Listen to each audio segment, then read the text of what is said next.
Hello, welcome to this Urban Tango recap, and these are for our first two classes of 2026. So we've got our Monday class, which is open level from Monday the 5th, and we have our new 6-week beginners course, which started on the 8th, which was the Thursday. So we'll start with the beginners course one first.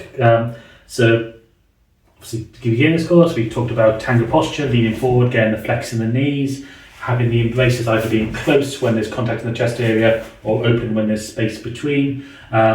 Keeping the elbows down, keeping the arms nice and relaxed, resting the hand on the back as far around as is comfortable and allowing it to drift, and obviously head position for the leader, looking over the follower's right shoulder and the follower looking at the leader's chest. And balance area, so we're walking our way from side to side, and then wherever the chest goes is where that free leg is going to go. So if my chest moves forward, that leg's going to move back, and we went for a walk, and we modified the walk with different sizes of step, different speeds of step, adding in rock steps and adding in side steps.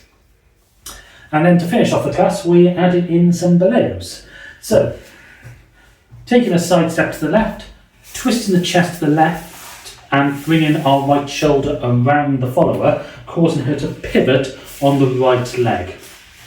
And then we talked about being able to rebound the chest back, which will bring the leg up into that whip-in motion. From there we can side step back out and walk out, or we can just walk straight through.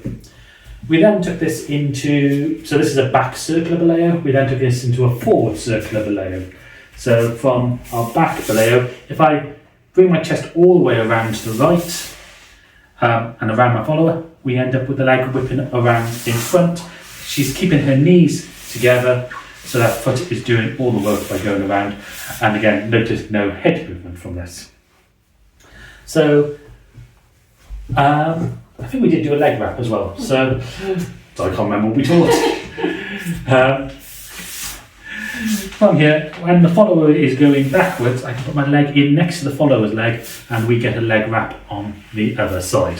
So that's everything we taught in our hour-long Thursday class. On Monday, we also had some new people joining us, and we looked at some GIros. So we did mainly anti-clockwise GIros, but we also encourage people to do clockwise GIros as well. So from a walk, as if the leader starts to rotate around to anti-clockwise, if the follower has come to a pause on the left foot, the next step she'll do is a side step. And she's always trying to get from where my right hand side is to my left hand side. So she's on my right, she's trying to get back to where my left hand side was. However, because I keep rotating, she's now back on my right. She's then going to take a forward step around.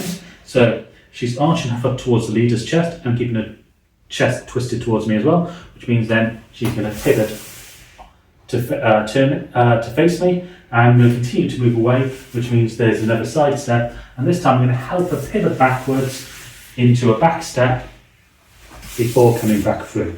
We can do this clockwise as well.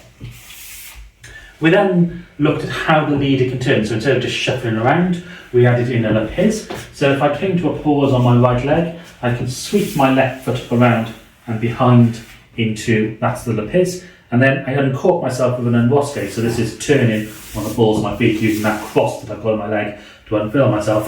And I can do a second one to get around 360 degrees, and the follower just does that GIro pattern around us.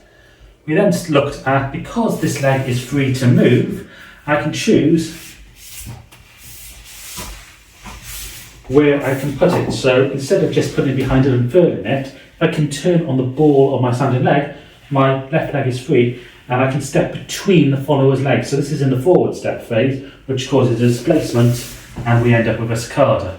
There's also opportunities, because she's now in a side step phase, but I could do this just from a normal side step phase, where I step through here, and that also gets a Sacada as well. So I think that's everything we covered. Thank you for watching this video. If you want to learn tango yourself, come along to our classes. They are free every Monday and Thursday.